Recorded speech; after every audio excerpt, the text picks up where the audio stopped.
Hola, muy buenas tardes. Gusto en saludarlos. Gracias por acompañarnos en esta sesión. Nos da muchísimo gusto darles la más cordial bienvenida.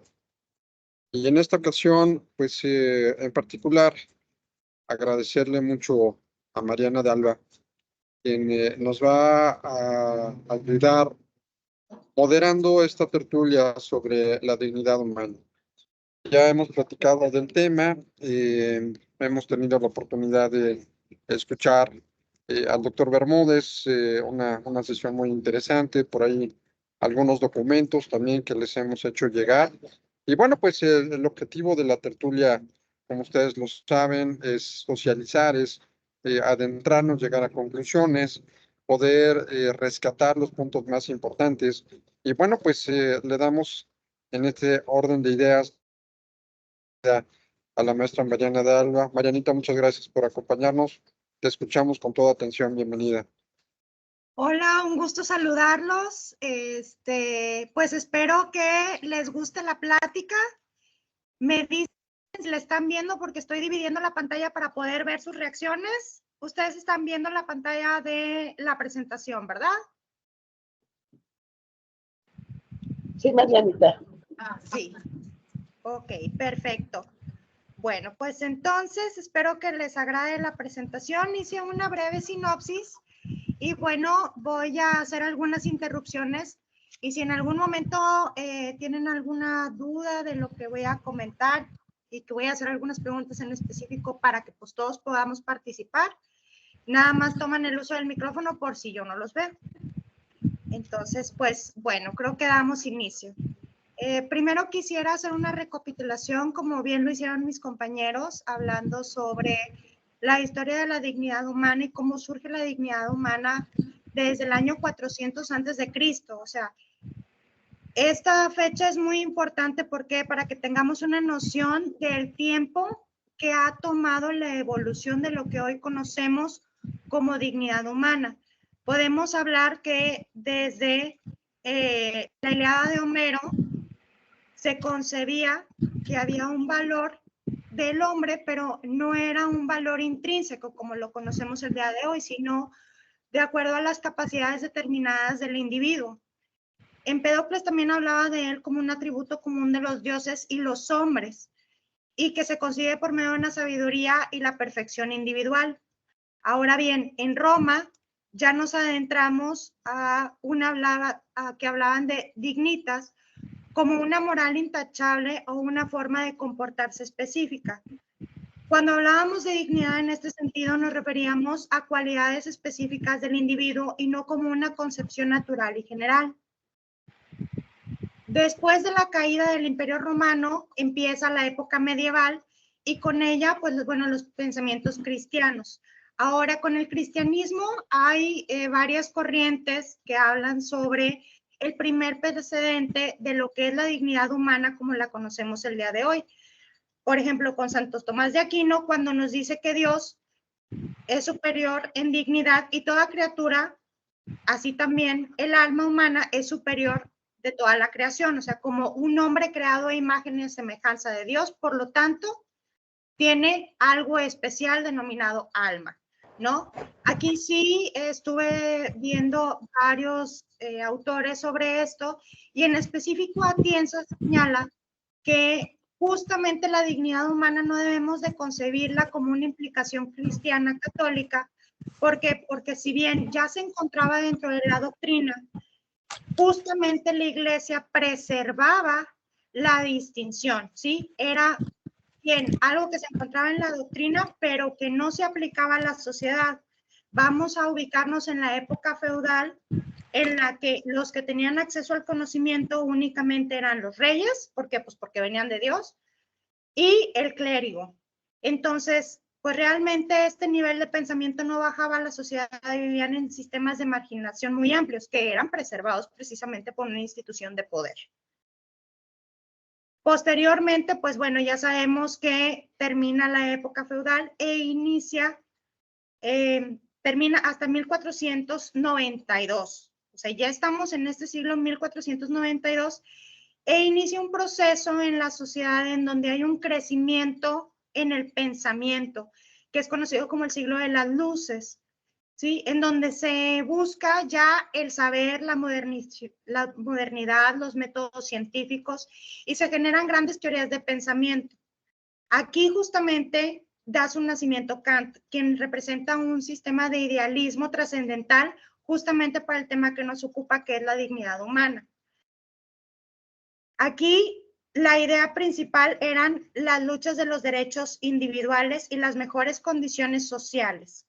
En esta época convergen varios pensadores muy importantes como son Descartes, Locke, Bacon, Newton, Montesquieu, Voltaire, Hume, Adam Smith, para que tengan un concepto de todo lo que estaba ocurriendo en ese momento a nivel de pensamiento de la sociedad.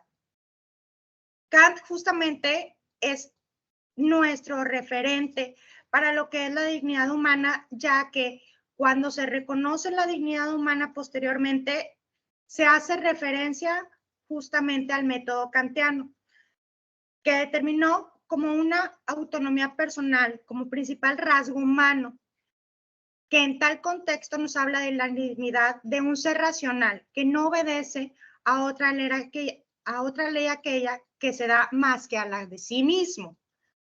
Ahora pues, la moralidad y la humanidad, en cuanto a que la segunda es capaz de la primera, son lo único que tiene dignidad. Entonces estamos hablando de un rasgo de dignidad muy enfocado a lo que es la moralidad y la racionalidad del individuo.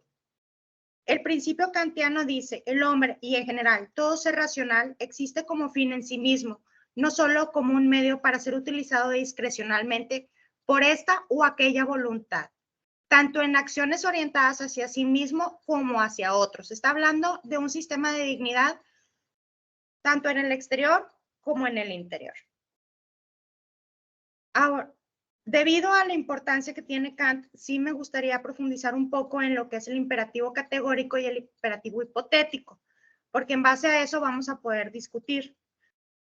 Cuando estamos hablando de categórico, es que siempre serán correctas, ¿no? Imperativo categórico son reiteradas, mientras que el imperativo hipotético son casuísticas. Por ejemplo, vamos a poner esto.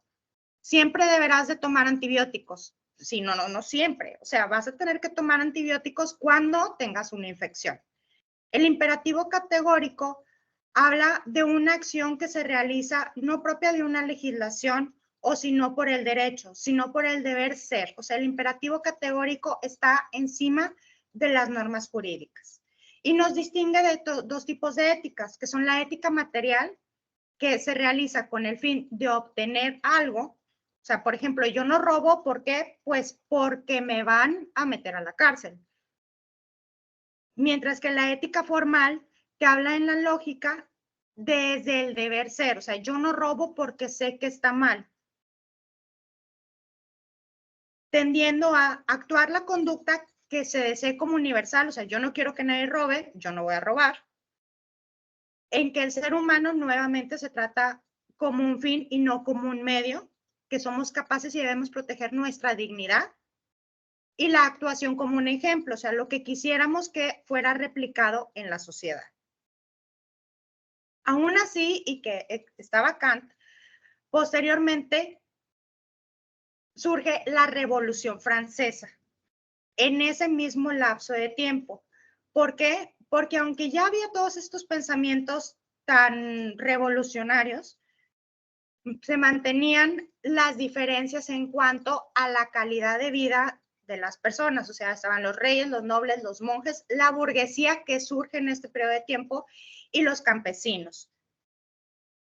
¿Qué clase de dignidad podría tener un campesino si estamos diciendo que venían de varias épocas en las cuales no había habido cosecha y lo único que podían acceder era pan y no había pan? Entonces, la Ilustración también cuestiona la divinidad del rey y por lo tanto, pues surge la inconformidad y, bueno, ¿por qué esta persona tiene tantas cosas mientras que yo me estoy muriendo de hambre? Empieza la Revolución Francesa y justamente derivado de la Revolución Francesa, se realiza la Declaración de los Derechos del Hombre y el Ciudadano. Como punto principal en el artículo primero es en donde se hace referencia a que los hombres nacen iguales y permanecen libres en derechos. Las distinciones sociales solo pueden basarse en utilidad común, o sea, sí permitía una distinción social.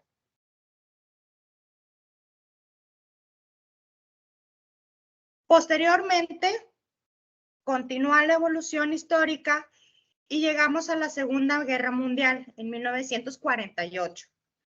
Después de las atrocidades que ocurrieron en la Segunda Guerra Mundial, se empezó a desarrollar en el ámbito internacional una serie de lineamientos para poder limitar a los estados para evitar precisamente que volvieran a surgir este tipo de violaciones y que se propusiera algún acuerdo común para la protección de los propios ciudadanos.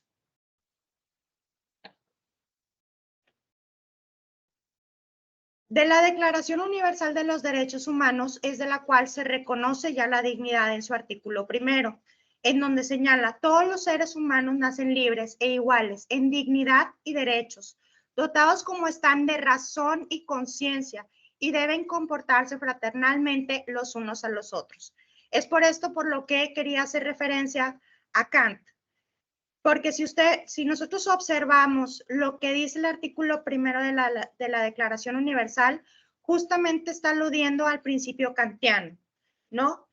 Nacen libres e iguales en dignidad y derechos, dotados como están de razón y conciencia, y deben comportarse fraternalmente los unos a los otros, como si hubiera un imperativo superior al individuo. Hoy entendemos la dignidad de una manera completamente diferente. Lo entendemos como ya un valor intrínseco y esencial que no depende de cualquier circunstancia, que es inalienable. Esto quiere decir que no puede ser restringido o revocado independientemente de la situación en la que se encuentre el individuo. Todas las personas tienen derecho a la dignidad y deriva precisamente de nuestra condición de ser humano. Ahorita, obviamente, ya estamos muchísimo más evolucionados y ya empezamos a hablar de la dignidad, por ejemplo, de los animales, la dignidad de los seres vivos y que pueden ser sintientes. Ahora, la dignidad se entiende como el centro de todos los derechos, entendida como una expresión profunda del respeto hacia los seres humanos y una empatía entre todos y de todos nosotros como un valor de cada individuo. Nuevamente, es reconocida como valor fundamental. ¿Alguien tenía una duda? No. Bueno, voy a continuar. Es reconocido como un valor fundamental en todos los estados y en todas las sociedades. La dignidad se entiende vinculada con el derecho de libertad, de igualdad, de justicia, de personalidad, de libre albedrío y de autonomía, considerando los fundamentos del desarrollo del individuo. Se entiende que con la dignidad el individuo puede desarrollarse en personalidad y elegir la vida que desean. Tal como ha sido reconocido en la comunidad internacional en repetidas ocasiones, todos los derechos humanos son universales, indivisibles, interdependientes y están relacionados entre sí. La dignidad exige el respeto por todos los derechos de todas las personas. Nada más es prioritario que el derecho a vivir con dignidad. Entonces, nos preguntamos, si existe una serie de países en los que de manera sistemática se viola la dignidad humana. ¿Por qué? Porque no se garantizan la plena satisfacción de los derechos económicos, sociales y culturales. Este es un tema a discutir, ya que la dignidad humana, de acuerdo al Círculo de Derechos, la dignidad de una persona no puede o no debe dividirse en dos esferas, la de los derechos civiles y los derechos políticos, y la de los derechos económicos, sociales y culturales. La persona ha de poder vivir libre de miseria y temor. No es posible alcanzar el fin último de asegurar el respeto a la dignidad del individuo sin que éste disfrute de todos sus derechos. Sin embargo, se observa que hay muchos países que más allá de los recursos económicos y las barreras, no están en la misma postura sobre los derechos económicos, sociales y culturales para garantizar lo que conocemos como dignidad humana. Tal es el caso de Estados Unidos. Estados Unidos lo considera diferente y esa es la postura de Estados Unidos. En el mejor de los casos, los derechos económicos, sociales y culturales son objetivos que no solo pueden alcanzarse gradualmente y no garantías. Por lo tanto, con todo y que el acceso a la alimentación, la atención de la salud y una buena educación están siempre en los primeros objetivos del desarrollo, hablar de ellos como derechos hace de los ciudadanos de los países en desarrollo objetos del desarrollo, en vez de sujetos que deciden su propio destino. Entonces, también están poniendo una limitante a estos derechos. ¿Por qué? Por la autonomía del individuo. Es por ello que Estados Unidos no ha aprobado normas significativas en materia de derechos económicos, sociales y culturales, y se opone a la creación de mecanismos internacionales destinados a hacer respetar estos derechos, incluyendo un protocolo facultativo. La opinión de los derechos económicos y sociales y culturales como meras aspiraciones del desarrollo desvía la atención de las violaciones de tales derechos, tanto en los países pobres como en los países ricos, como lo vemos en Estados Unidos. Uno de los principales retos que afronta el colectivo de activistas de derechos humanos es reivindicar la universalidad de los derechos mediante campañas destinadas a señalar y combatir los abusos contra los derechos económicos, sociales y culturales en todo el mundo. ¿Ustedes qué opinan? ¿La dignidad está ligada a los derechos económicos, sociales y culturales? ¿O hablamos de cargas que son insostenibles para los estados, pero que sí son deseables? Y ahora, como última pregunta, ¿se limita o no la autodeterminación del individuo? ¿Ustedes qué opinan? ¿Alguien?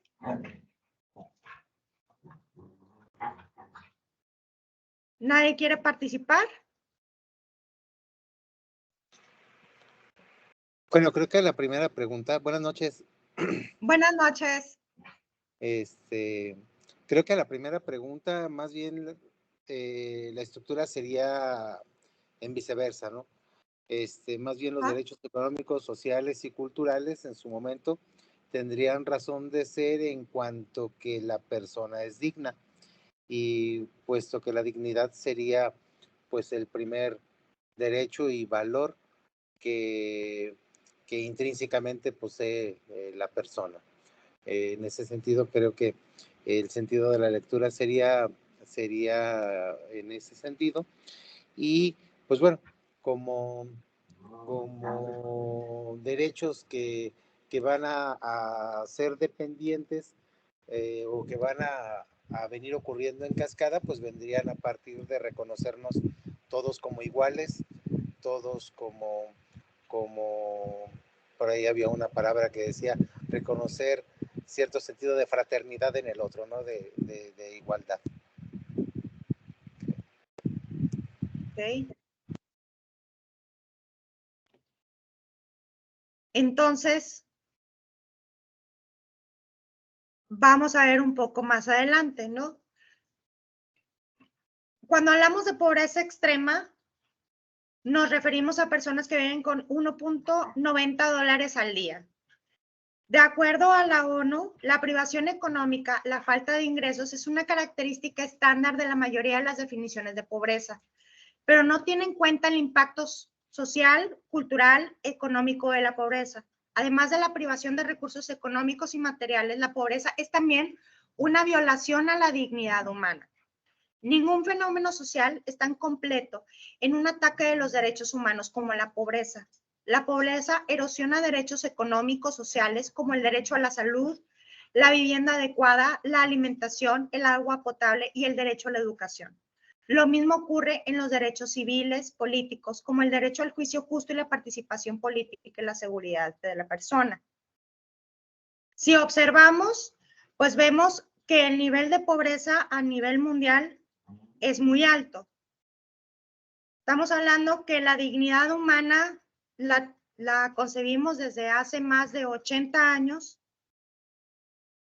y que aún seguimos discutiendo sobre estos temas y que aún seguimos viendo que de manera sistemática cómo podemos conceptualizar la dignidad humana, la libre realización del individuo, si no contamos con el básico para que este individuo pueda desarrollarse.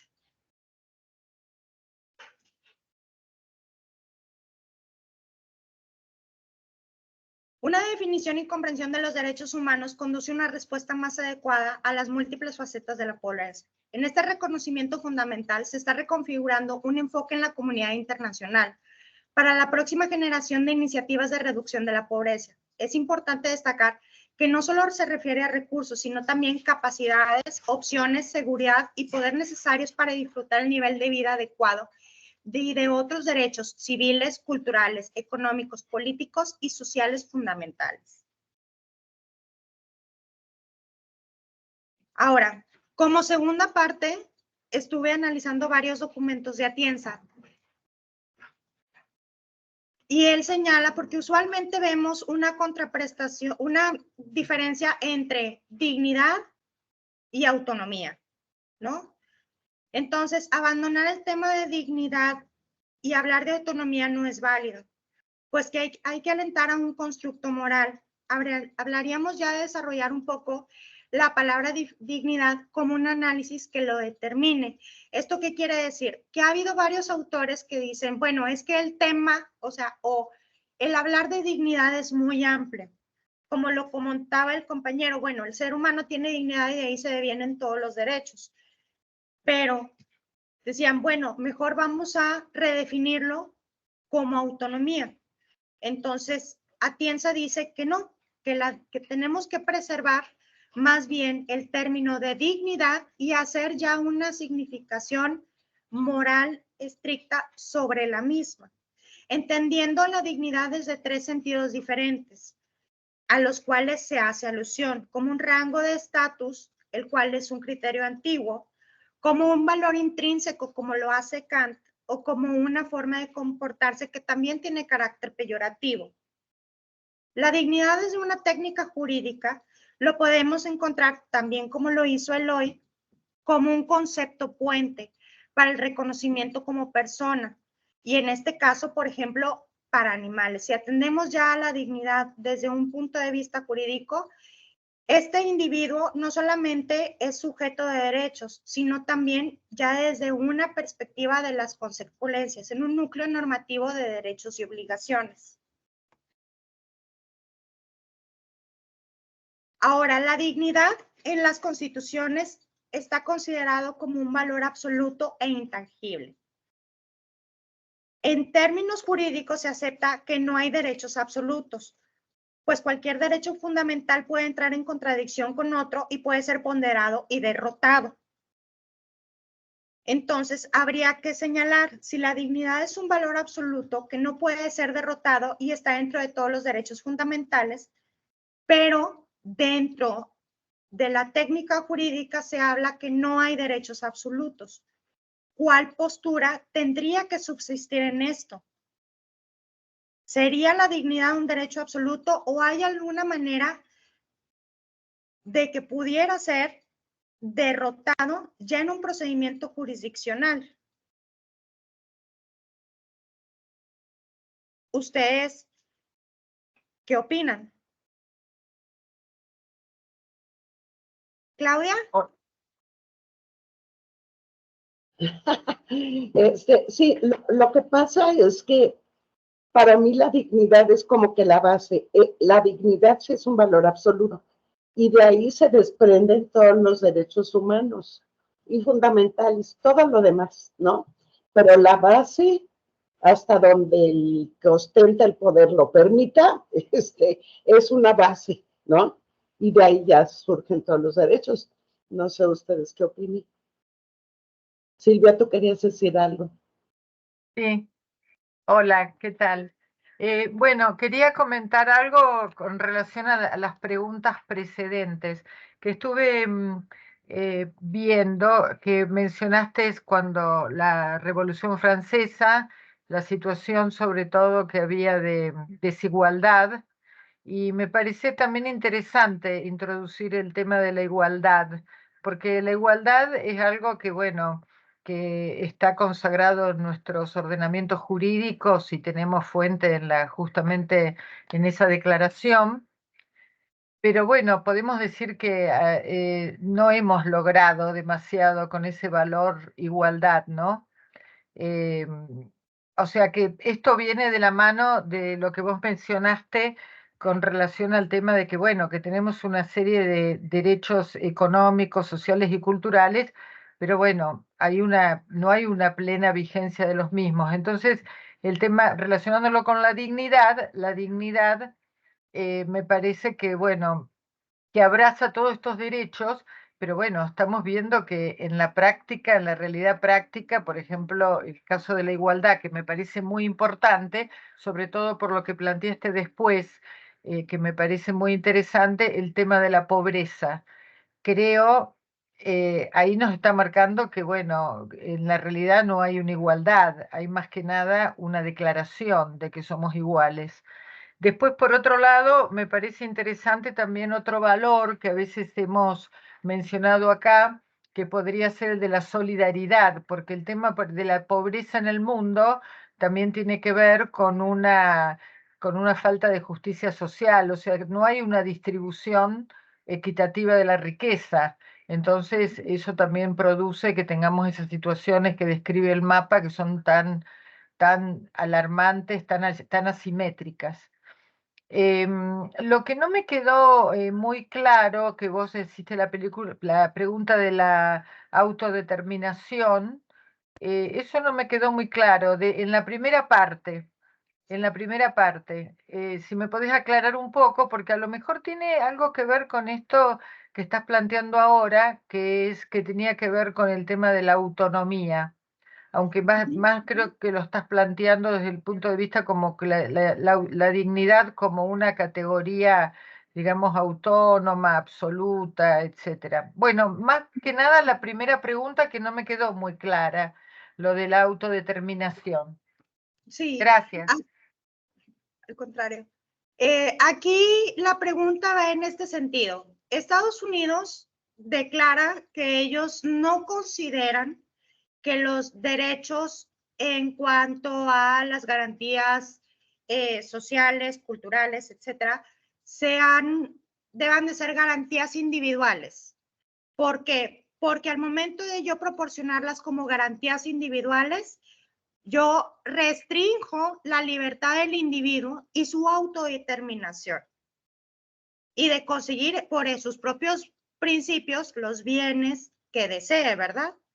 Ese es un planteamiento. Dice que sí es deseable para las naciones lograr todos estos objetivos. Sin embargo, no son derechos fundamentales, no son garantías individuales.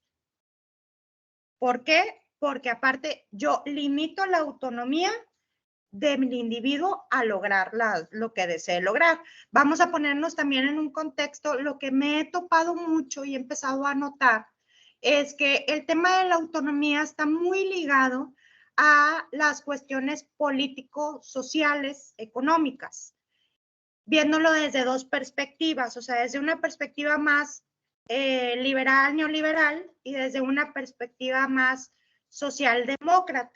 Justamente también Atienza hace un análisis sobre esto.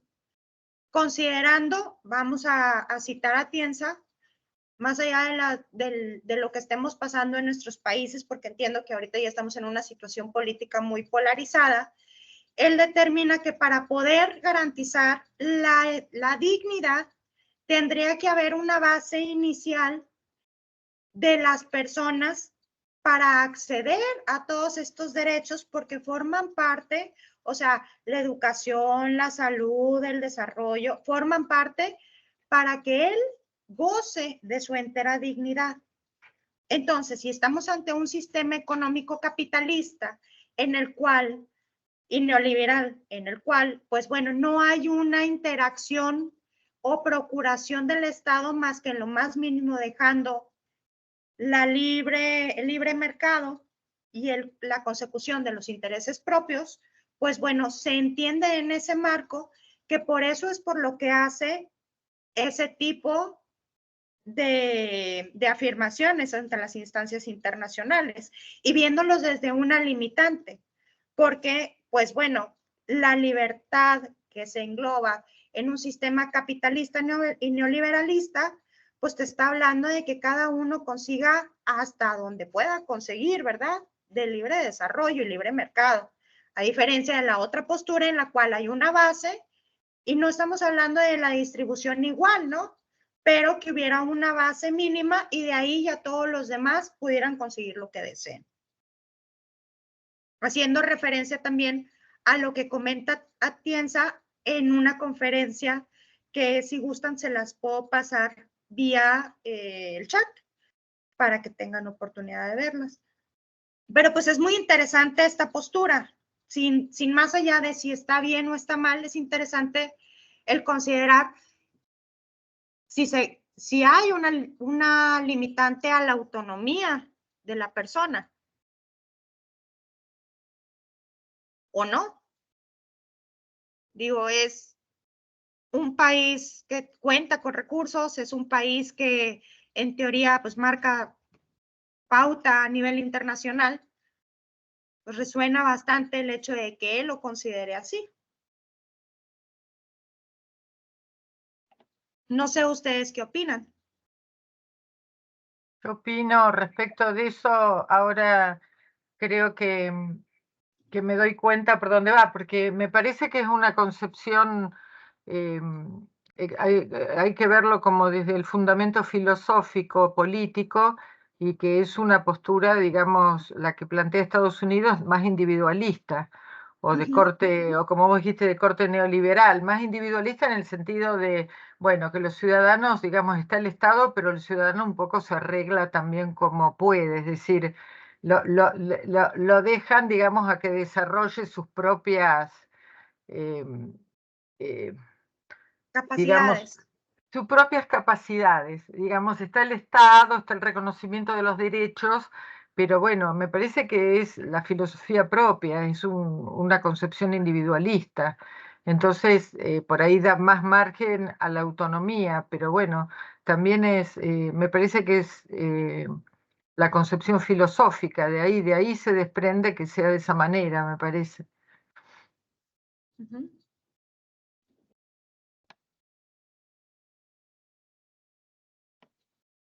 ¿Alguien más tiene algo más que quiera agregar? Alejandro, si gustas tomar el uso de la palabra. Sí, lo mío es muy cortito. Es simplemente para dar cuenta de un inconveniente que veo. Que la palabra autonomía es una palabra que en el mundo de los derechos humanos es fundamental para el campo de la tercera edad, para lo que son las personas adultas. Ya la misma convención de las personas adultas o de las personas mayores trae como criterio estructural el tema de la autonomía. Y aquí me parece que la palabra autonomía está un tanto manoseada por parte de el lugar que lo ocupa desde una óptica neoliberal a esa autonomía para no cumplir y garantizar los derechos económicos, sociales y culturales, que se ve más desde el mundo de la meritocracia.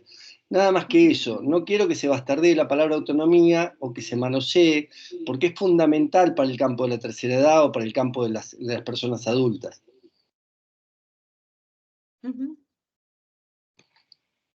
Justamente. Marco Antonio, ¿tú qué opinas? Sí, claro, buenas noches. Muchas gracias. También me gustaría hacer una reflexión que procuraré que sea breve en torno a las preguntas planteadas y bueno, poder dar alguna opinión en torno a estas dos posturas que plantea para poder llegar a la pregunta que dé respuesta a estas posturas. Me llama mucho la atención el tema de que es importante en este contexto actual del derecho internacional de los derechos humanos, poder ir clarificando la dignidad humana en base a las tradiciones jurídicas o a los sistemas de pensamiento jurídico. Creo que me parece importante poder hacer esta distinción. Ya se hablaba que el sistema norteamericano, que es de tradición del de este common law, ¿no? Ujú. Quiere y descarta esta postura de la dignidad humana desde o por lo menos así lo comprendo yo, desde una postura pues que es excluyente de ciertos derechos que están encaminados en los económicos, sociales y culturales, particularmente los económicos, aunque eso es una reflexión interesante, hablando del caso mexicano, ¿no? Porque es reciente que ciertos beneficios o programas sociales se subieron a rango constitucional y se volvieron derechos, ¿no? En este sentido, para precisamente poder fortalecer la dignidad del individuo, con esta cobertura de los mínimos vitales y cubriendo esta teoría de la triada de los derechos humanos, la democracia y en consecuencia pues el desarrollo del individuo. A mí me hace más sentido en estos momentos poder entender la dignidad humana desde una perspectiva de autores como Axel Honneth o Franz Kellerman, que hablan de la dignidad como un primer momento, como un valor ontológico del ser humano y en consecuencia pues un reconocimiento de ese valor ontológico que nos llevaría a tener que pensar la dignidad humana en dos categorías para poder dar respuesta a estas posturas. Una categoría de dignidad humana de carácter ontológica y una dignidad humana de la persona de carácter jurídica, que creo que esta distinción ayuda a poder ir comprendiendo por qué razón en esta perspectiva jurídica, en la dignidad humana, pues se ponderan derechos cuando se da el caso. Aquí se ponían estos ejemplos del aborto y la voluntad anticipada, o podemos incluso ampliarlo al tema de la eutanasia, ¿no? Y ahí Ujú. la autodeterminación del sujeto eh, tiene ese fundamento humano para poder tener validez en cuanto a la decisión que toma, ¿no? Por poner algunos ejemplos de la reflexión, me llama mucho, bueno, me hizo recordar también esta necesidad de ir identificando en los ordenamientos jurídicos cuando usamos la palabra dignidad, ¿no? En el caso de México, en la Constitución, pues está la palabra dignidad para dar voz y validez a un grupo vulnerable como es la mujer y la mujer indígena, ¿no? En este artículo segundo de la Constitución que asocian la dignidad con la integridad de la mujer para poder dar validez a un derecho identitario. Eso se me hace interesante. Y también creo que esto nos ayuda a poder ir clarificando la necesidad de poder dar nuevo contenido a lo que sería el concepto de dignidad humana en los tiempos actuales, ¿no? Pongo como ejemplo el Estatuto Jurídico Bioético del Embrión, que cuando se dan estas confrontaciones de posturas de derechos, ¿no? El derecho a la vida versus el derecho a interrumpir un embarazo, pues la respuesta es para poder tomar una elección, cruza por poder clarificar este Estatuto Jurídico Bioético del Embrión y sí, sin duda hay, la respuesta está cargada de la clarificación de lo que es la dignidad humana y en cuanto a la respuesta, de si es un valor absoluto, creo que en este contexto actual siempre es necesario ir dando nuevo contenido. Yo iría por la postura primera, ¿no? La de valor absoluto, eh, que tiene incluso una prevalencia por encima de lo jurídico. Y hay que recordar que, bueno, en los juicios de Nuremberg, esos fueron los argumentos para poder hacer las condenas a los eh, ahí está el caso, este famoso caso de Hannah Arendt, ¿no? El caso Eyman, que planteaba que pues se obedecían órdenes cumpliendo el sistema jurídico y el argumento para poder condenar a estas personas, pues fueron el argumento de la lesa humanidad, ¿no? Lo que atentaba contra la dignidad del género humano. Entonces creo que es importante ir dando ese nuevo contenido permanentemente a partir de una reflexión profunda y que no es ocioso, desde luego, ¿no? Hacer este tipo de ejercicios, más allá de lo que un caso específico de ponderación de derechos nos puede llevar. Esos serían mis comentarios. Muchas gracias. Emma, veo que tienes levantada la mano desde hace ratito. Sí, hola, buenas noches. No prendo la cámara porque estoy, bueno, a ver, voy a tratar de prenderla, pues estoy con el celular y complicado. Ah, ahí estoy. Mira, yo coincido con lo que decía la persona que preopinó, que hay una cuestión aquí ontológica.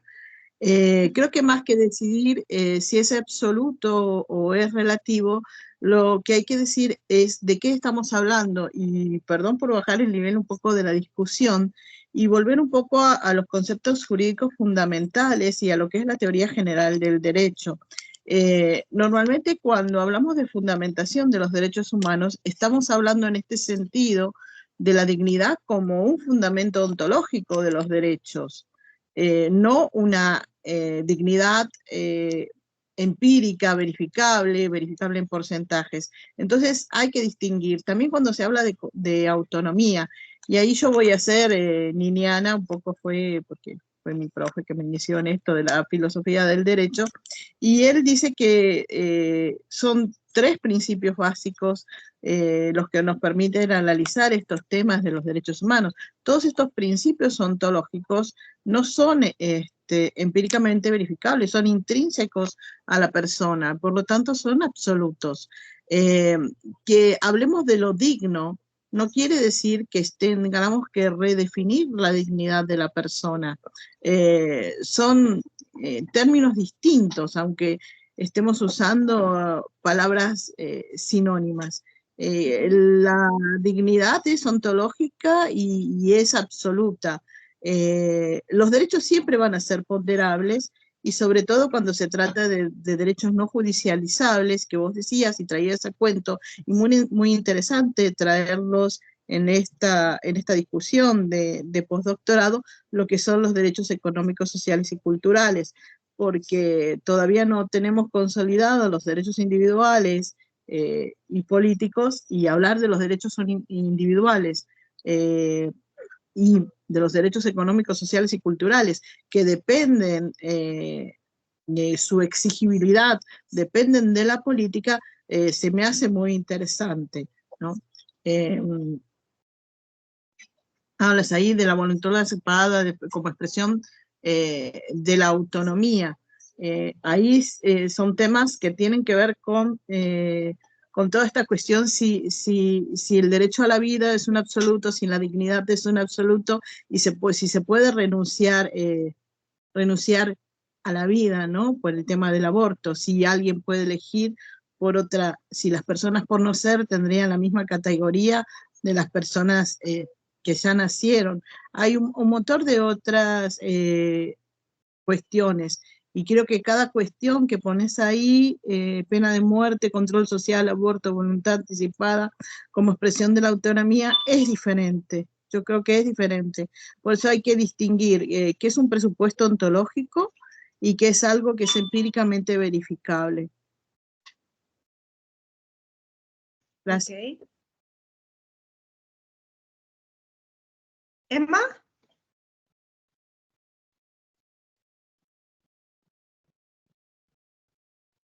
Emma tiene la mano levantada, ¿ya no? Ya, eso lo que comentaba recién, pero ahí no la puedo bajar. Perfecto. Bueno, entonces, una vez dicho esto, pues entendemos que si lo vemos desde un punto de vista ontológico, la dignidad humana, pero bueno, ¿qué es lo que pasa? Les pongo otra pregunta. ¿Qué es lo que pasa si en la técnica jurídica tenemos un montón de principios fundamentales, pero que en la práctica no se aplican y no se normalizan y no se ejecutan de la manera adecuada? Creo que esto nos lleva a la pérdida de las instituciones y de la credibilidad del derecho. Entonces, realmente estamos viendo que pues muchos de estos derechos, y por ejemplo la dignidad en este caso, entendiéndolo como un valor muy abstracto, es más de carácter de un proyecto a seguir y no una realidad concreta, siendo ya tan difícil de construir entre todos los países y todas las circunstancias que vivimos actualmente. Y que bueno, si entendemos la dignidad como un punto de vista ontológico, pues sería un valor absoluto. Entonces no tendríamos que hablarlo como un derecho más. Estas preguntas yo las formulé en base a ciertos cuestionamientos que habían hecho previamente en otras conferencias y que, bueno, me parecieron importante que pudiéramos definirlas aquí porque pues ya habían estado en algunas mesas de debate. Eloy, ¿tenías algún comentario? Sí, bueno, ahorita que a mí siempre se me ha hecho muy complejo entender este tema de los derechos humanos, ¿no? Porque al final de cuentas creo que rayamos, así en términos kantianos, dentro del discurso de la razón pura. Aunque el derecho está en la razón práctica de Kant, pudiéramos estar rayando así en lo más alto de la discusión filosófica. Pero ahorita que escuchaba una postura y otra de entre los compañeros, incluso tu misma explicación, caí en cuenta de algo que cuando estudiábamos filosofía allá en la universidad, era como que uno de los primeros elementos de la comprensión de la filosofía. Los sistemas filosóficos en Europa, muchos de estos adquirieron nociones culturales, geográficas. Los ingleses desarrollaron una forma muy pragmática de ver las cosas, los franceses desarrollaron una forma de ver las cosas, los alemanes desarrollaron otra forma de ver las cosas, y luego si nos vamos hasta otras consideraciones, pues Marx tiene una forma muy particular de conceptualizar la filosofía cristiana católica y la filosofía cristiana protestante, porque ahorita este punto a la hora de la introducción, cuando tú hacías las preguntas desde la visión norteamericana o anglosajona, o la visión en su momento de los pensadores cristianos de la patrística del siglo III, IV y V, o luego de la medieval, del quinto en adelante, y luego después de la reforma en el siglo XVIII, XVII, hay distintas consideraciones de lo que es el ser humano, la relación de los seres humanos, la relación del ser humano con Dios y entonces la relación del hombre o del ser humano con lo que es valioso. Y entonces, para la visión protestante reformada, Lutero, Calvino, Enrique VIII, etcétera, la relación individual del hombre con Dios es lo más importante de todo, no la colectividad, como sí puede ser en términos católicos, que católico pues significa universal, ¿no?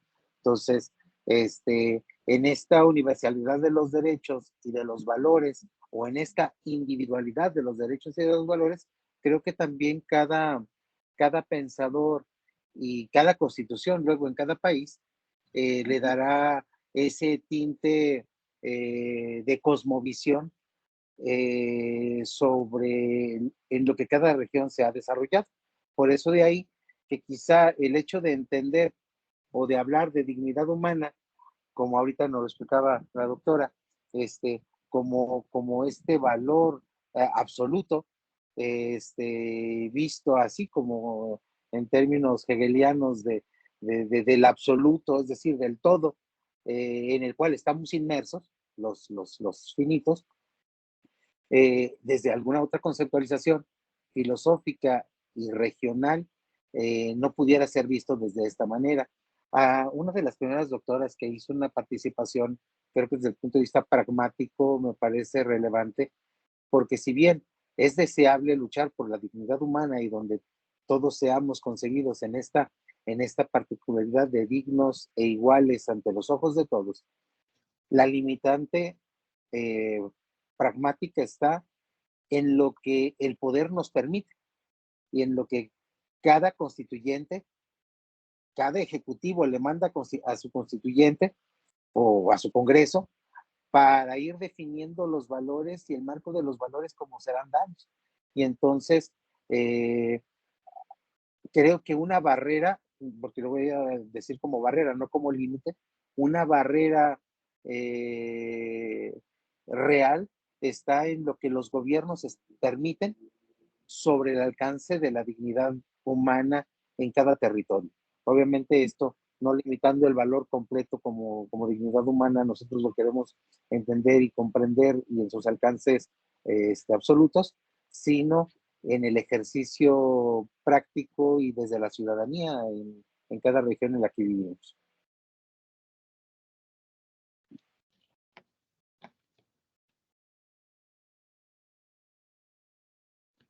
Justamente, Eloy, ahorita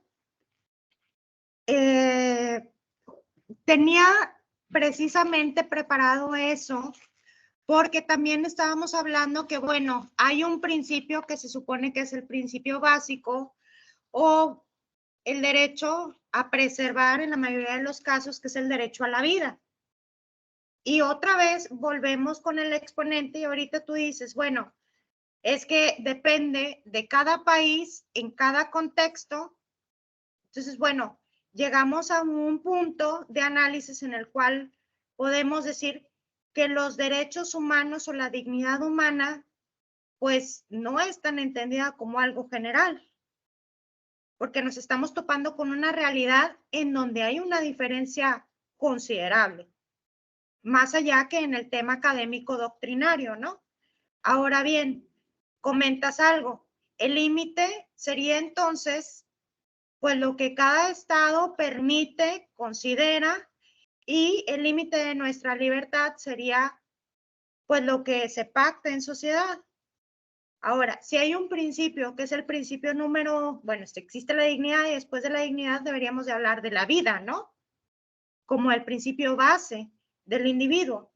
¿Qué pasa, por ejemplo, en Estados Unidos? Que después de 20 años de no haberse hecho ejecuciones, cuando entra Trump, empieza a haber ejecuciones otra vez y se reactiva lo que es la pena de muerte. Y eso acaba de pasar. Entonces, entendemos que existen todos los organismos internacionales, Amnistía Internacional, la ONU, pero que al final de cuentas, pues bueno, los estados, como es en Estados Unidos, pues continúan realizando penas de muerte, tanto a nivel federal, porque aquí lo tengo, los estados. Permítanme un segundo.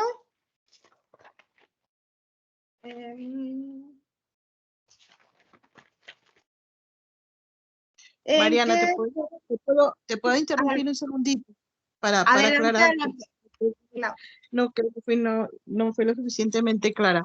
Entiendo tu planteamiento, pero la cuestión aquí es lo que decía yo, dar como un paso atrás, porque si no estamos juntando peras y manzanas en la misma canasta. Entender a la dignidad como un fundamento ontológico no tiene nada que ver con lo empíricamente valorado por los operadores judiciales. Es diferente. Estamos en niveles de discusión diferentes. Cuando hablamos de la dignidad de la persona entendida ontológicamente, estamos hablando del concepto de fundamentación de los derechos, que nos sirve para eso, para fundamentar estos derechos, para que sean reconocidos por el Estado. Pero a la hora de la aplicabilidad o la judiciabilidad de los derechos humanos, ese concepto de dignidad no es susceptible de grados. No hay cosas más dignas y menos dignas. Y quien opera el derecho siempre se va a enfrentar a una cuestión de necesidad de ponderación. Ahí estamos hablando de dignidad en otro sentido, no en este sentido ontológico.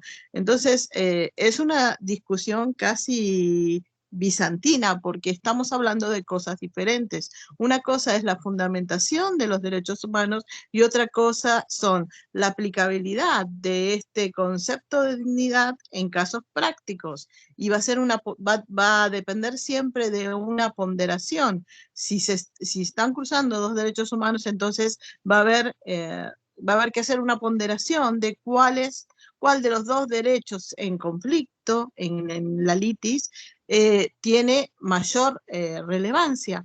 Y los ejemplos que vos pones ahí es muy interesante porque de esto finalmente hay mucho escrito y tiene que ver más bien con lo que sería una argumentación política. Pienso, por ejemplo, en el libro de El dominio de la vida, que te habla de todas las cuestiones en torno a la pena de muerte y al aborto, y se me fue el nombre del autor, ya me voy a acordar, el libro este del dominio de la vida de un realista norteamericano que precisamente habla de este concepto de dignidad entendido relativamente.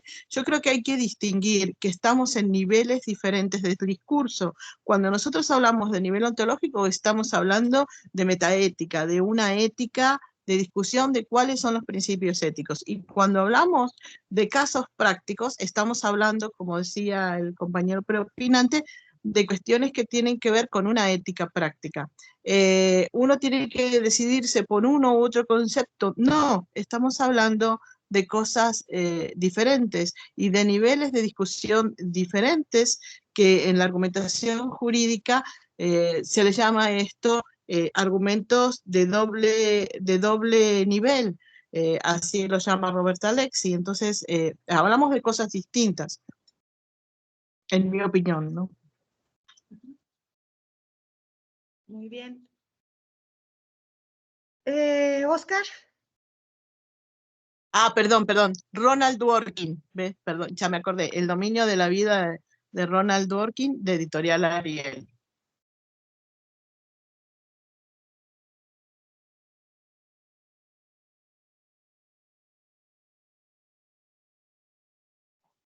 Oscar. No te escuchamos.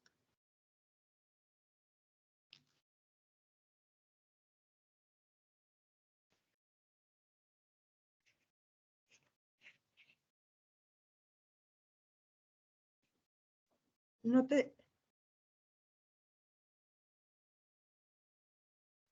Si gustas, ahorita que participe Marco Antonio mientras que tú verificas lo de tu micrófono, ¿te parece?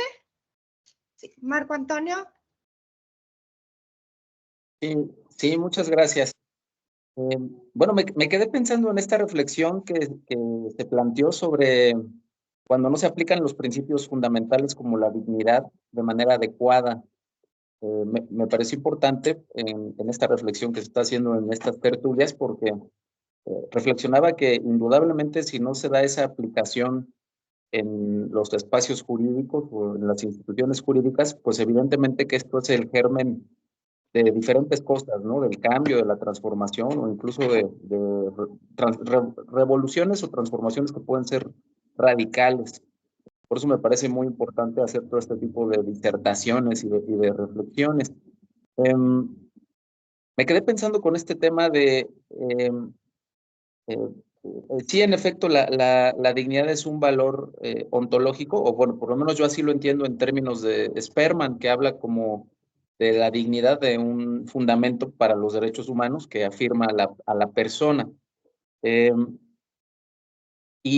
También pienso en la reflexión que hacía, por ahí se comentó en una participación las diferentes maneras de ver la dignidad a partir del regionalismo o a partir del planteamiento cultural, ¿no? Bueno, sí es evidente que el regionalismo pues genera como consecuencia que se dé una mirada de dignidad, ¿no? De hecho, eso era una de las quejas en esta visión global de los derechos humanos, el hecho de que estaban muy occidentalizados y que el concepto de dignidad pues estaba más apegado a una visión más de la anglósfera o de la eurozona que de otras regiones del mundo, ¿no? Y entonces ahí Enrique Dussel señalaba que hay un gran riesgo de pensar en un discurso hegemónico, y ahí uso su concepto de la inversión de los valores, ¿no? Y pensaba en una dignidad invertida, es decir, usar los mismos principios y valores que se pretenden promover, pero para generar efectos contrarios, ¿no? Y pienso en casos emblemáticos que incluso son actuales, como los casos de la prisión de Abu Ghraib o la situación que está suscitándose en Gaza, en donde el concepto de dignidad humana pues es altamente cuestionable y en efecto, cuando desde el derecho internacional de los derechos humanos suceden este tipo de situaciones, pues el discurso de los derechos humanos o de la dignidad, pues como bien jurídico superior, pues se dinamita, ¿no? Y queda sin efectos la bandera de los derechos humanos como una premisa para pretender llevar bienestar al mundo o desde los sistemas jurídicos. Entonces, me gustaría ir cerrando esta reflexión, eh, señalando que creo que es importante ir trascendiendo esta visión de la dignidad desde el individuo o de esta visión individualista, ir también desde esta visión que Enrique Dussel plantea, pensar en una dignidad humana desde el género humano como colectivo humano, ¿no? Que evidentemente eh, la asocio más a la visión de la perspectiva de los derechos económicos, sociales y culturales, para poder renovar esta reflexión que se está haciendo aquí de lo que es la dignidad humana. Eh, Gracias, sería todo.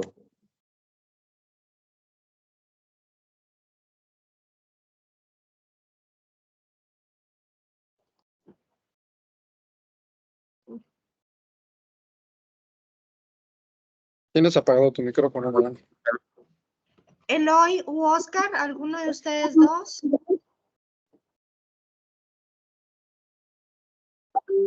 ¿Me escuchan?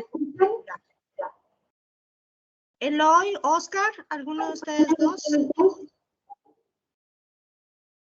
¿Ya pudiste arreglar tu micrófono? No. Ok. Hay una manita levantada ahí. Ah, bueno, Claudia, a ver. Sí, gracias. A propósito de lo que dice Marco Antonio, que es muy interesante, fíjense que vi este fin de semana una película que se llama 4 días y se trata básicamente de lo que han hecho los farmacéuticos y los médicos en Estados Unidos con los opioides, ¿no? Que los chavos tenían el dolor de no sé qué y les empezaban a dar pastillitas. ¿Y dónde quedó la dignidad? ¿De veras? Estos son peor que Hitler, ¿eh? De veras, de veras. Es una indignación espantosa y sí tenemos que pensar en una dignidad más social, como decía Marco Antonio. Me enojé mucho con esa película. Y los gringos, claro, dicen que Hitler era un monstruo, ¿no? Cuando ellos lo son. Claro, claro, Claudia. De hecho, hay una serie que se llama Dope Sick, que habla justamente de eso, de la crisis de opioides. Está muy buena, te lo recomiendo. Ay, ¿cómo se llama? Dope, como droga, sick, de enfermo. Dope Sick. Ah, no, sí, qué barbaridad. Entonces, bueno, estamos siendo manejados por la economía, ¿no? Y les vale muy poco la dignidad de la gente, o sea, eso no importa, eso no existe para ellos, ¿no? Entonces, sí, luego dice, ay, ¿tomo la Constitución o qué hago? ¿Qué voy a hacer hoy? No puedes hacer nada contra eso, ¿no?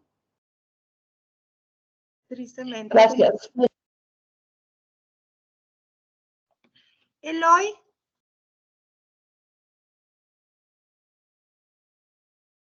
Sí, bueno, ahorita que escuchaba a los compañeros, bueno, más doctos que yo, bueno, doctos yo no, en temas de derecho, yo soy psicólogo, entonces tiendo a pragmatizar todo lo que escucho, Y si bien es cierto, la reflexión del derecho humano solo tendría razón de ser desde el aspecto ontológico y filosófico, porque es desde esta perspectiva en la cual podemos entender que el ser humano sea digno, porque los sentidos nos dicen otras cosas, ¿sí? La percepción, la observación, la descripción del problema, como en toda investigación, y las justificaciones nos dicen que no es verdad, que los seres humanos no tratamos a los otros como dignos, que los gobiernos no tratan como dignos a sus ciudadanos. Y entonces, pues bueno, es esta reflexión la que nos ayuda a poder, así, elevar el nivel de la conversación, buscar el nivel en el cual la persona pueda ser percibida así desde una visión de dignidad en sí mismo y por sí mismo, y no porque otro se lo confiera, pero, pero sí, y en alguna de las clases anteriores en las que expresaba, yo me voy con un mal sabor de boca de cada clase que estamos aquí platicando, porque la realidad me dice otra cosa y me lo grita en la cara, ¿no? Entonces, si no reflexionáramos acerca de esto, pues también no habría la manera de hacer crecer el diálogo, el discurso y la búsqueda de necesidades más allá de lo que los sentidos nos dicen. Y a manera de aspiración, pues sí, luchar porque los seres humanos seamos iguales unos con otros, negros con blancos, mujeres con hombres, y no esta, yo critico mucho esa ley que hay en México para los que no son mexicanos, ley de acceso a las mujeres a una vida libre de violencia. Y siempre he dicho que el nombre de esa ley, pues es violento con las mujeres, ¿no? Porque ¿quién les va a dar acceso? ¿Nosotros otra vez? El sistema, y entonces, pues esperaríamos llegar a un momento en el cual no hubiera necesidad de estar hablando de dignidad porque todos la tenemos, ¿no?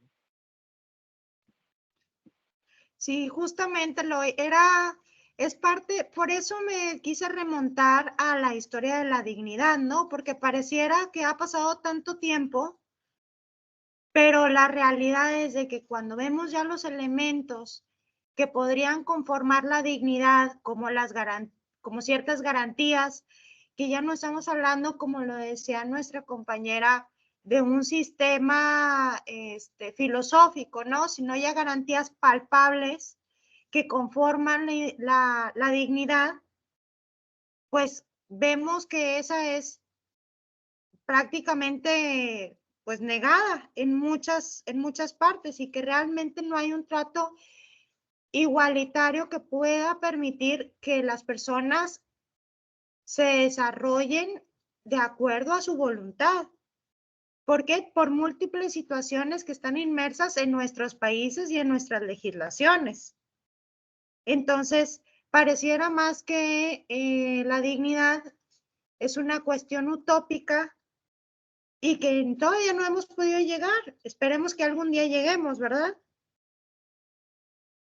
Pero que dista mucho de la realidad a lo que debería de ser.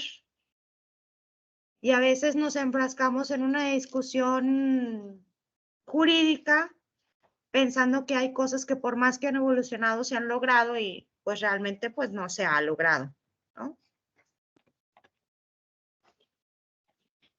Continuando con la presentación, en este sentido hay una cualidad de la dignidad en el sentido profundo filosófico, ¿no? Que habla desde una perspectiva kantiana en el imperativo categórico, en la cual, según Atienza, no se puede hacer una distinción entre igualdad, dignidad y libertad de autonomía, pues estas forman parte de un solo sistema, por lo cual debe de ser entendida la dignidad de una manera inseparable y un único valor entre estos tres elementos, o sea, dignidad, igualdad, libertad, autonomía. Ahora, ha habido otras concepciones en la cual la dignidad no ha estado vinculada a otros derechos, sino a algunos derechos, de los derechos. Todo depende de la alusión que hagamos nosotros a la dignidad. Y por último, estaríamos hablando de una dignidad en los derechos que fundamentan los derechos ya plasmados que están en nuestras leyes, que son el salario digno, el trabajo, la salud, etcétera. Debemos de considerar que la acepción de dignidad puede establecerse en estos tres niveles. Ahora bien, también ha habido un tema de discusión en cuanto a la autonomía y su relación con la dignidad. Atienza considera que hay una falsa oposición entre la autonomía y la dignidad, pues no se debe de entender como una autonomía negativa, que es realizar lo que a los demás, o sea, realizar lo que uno quisiera, obstaculizando a los demás. Vamos a poner el ejemplo de yo hago lo que yo quiera, pero no sigo las leyes de tránsito, yo no sigo las leyes de construcción, yo obstaculizo a los demás. Entonces no estamos hablando de una libertad más que una libertad negativa.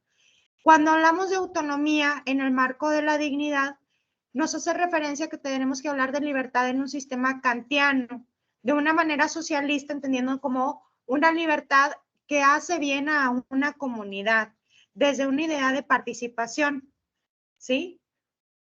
Entonces, siempre que hablemos de autonomía, en el marco de la dignidad deberíamos de hacer referencia a una autonomía con un sinónimo kantiano, no estableciéndolos en nuestros propios derechos, sino hablando sobre una colectividad y en beneficio y obviamente sobre las máximas que se establecen, ¿no? Existe la libertad negativa, que en este caso debe de estar limitada precisamente por el Estado, y hacen la acepción de dos maneras, que parece ser que es más apropiado para hablar de autonomía. Autonomía como freedom, conforme a los deseos de cada uno, y en donde no hay un valor a la sociedad, y libertad en el que uno, de manera justificada y en respeto de los derechos de los demás, en un sistema de valor, realiza y se autorrealiza. Entonces, Atienza considera que existe una falsa oposición entre la dignidad y la autonomía. Por último, pues me gustaría concluir con esta frase que es: ningún poder en esta tierra puede destruir la sed de dignidad humana. No sé si tengan algo más que quieran agregar, alguna duda, comentario.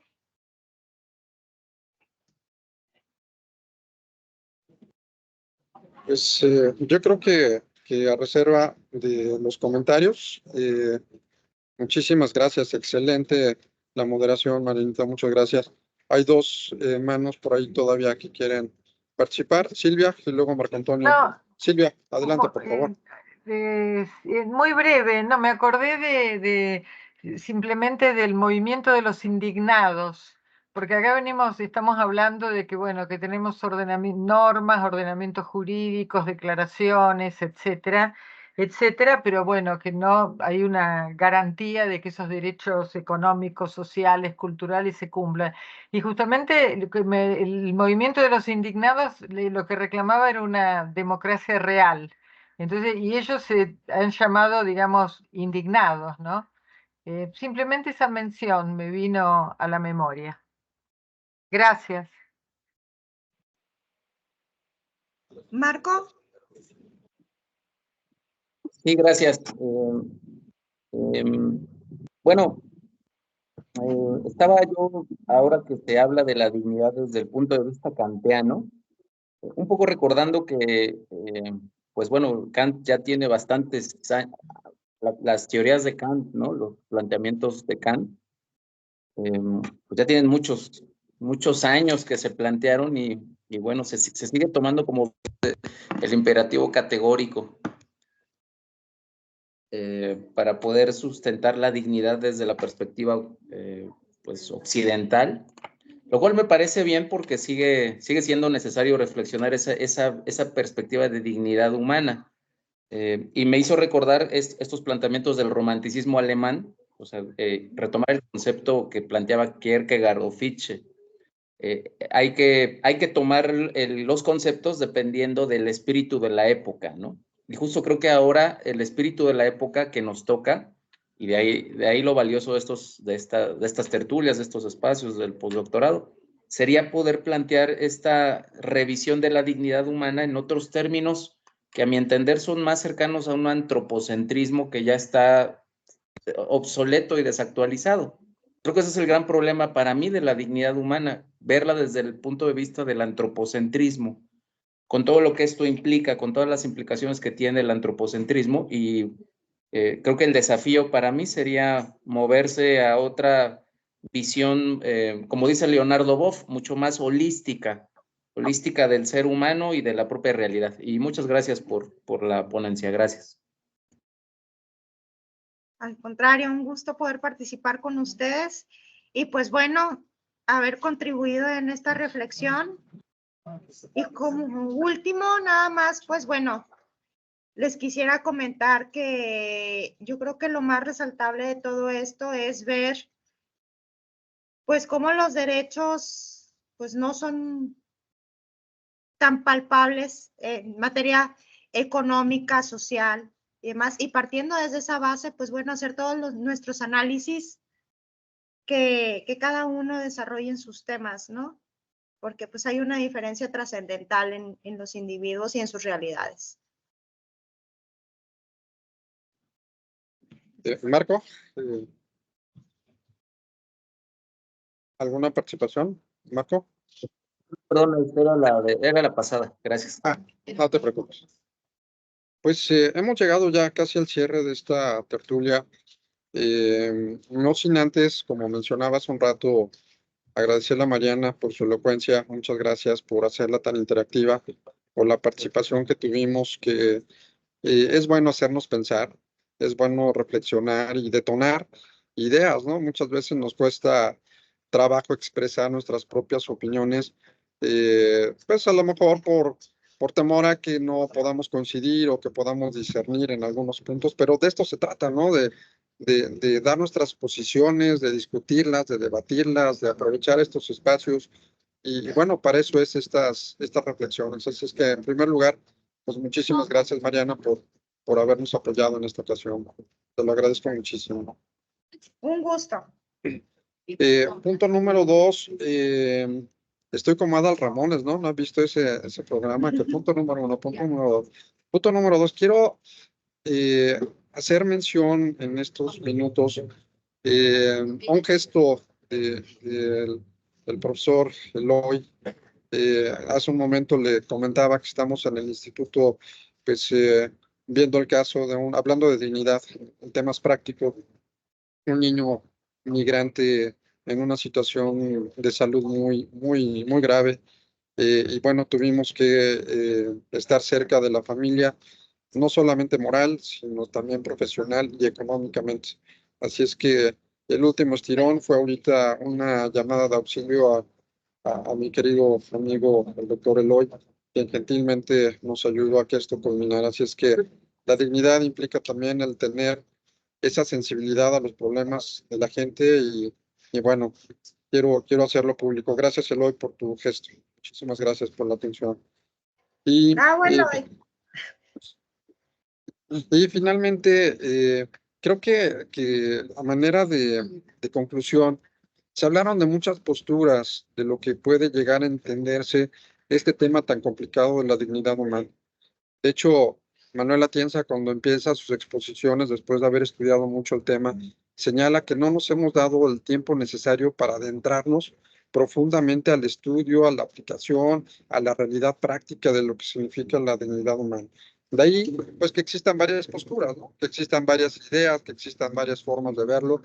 Y algo majestuoso que resuelve el maestro Atienza en los grandes dilemas jurídicos cuando mencionaba aquella gran incógnita de qué era el derecho, hablando de una cuestión muy generalizada. Recuerdo que el maestro Atienza decía, miren, ¿quieren saber cuál es la solución a los problemas? qué es el derecho, qué son los derechos humanos, los grandes debates. Dice, se resuelve con una sola palabra, argumentación. Y yo creo que esta palabra argumentación nos va a ayudar porque la dignidad humana se tiene que argumentar bajo las posturas. Todas las posturas son válidas, todas las áreas del conocimiento son válidas, pero no podemos separar a la dignidad humana de los derechos humanos. Seríamos en contra de su propia estructura.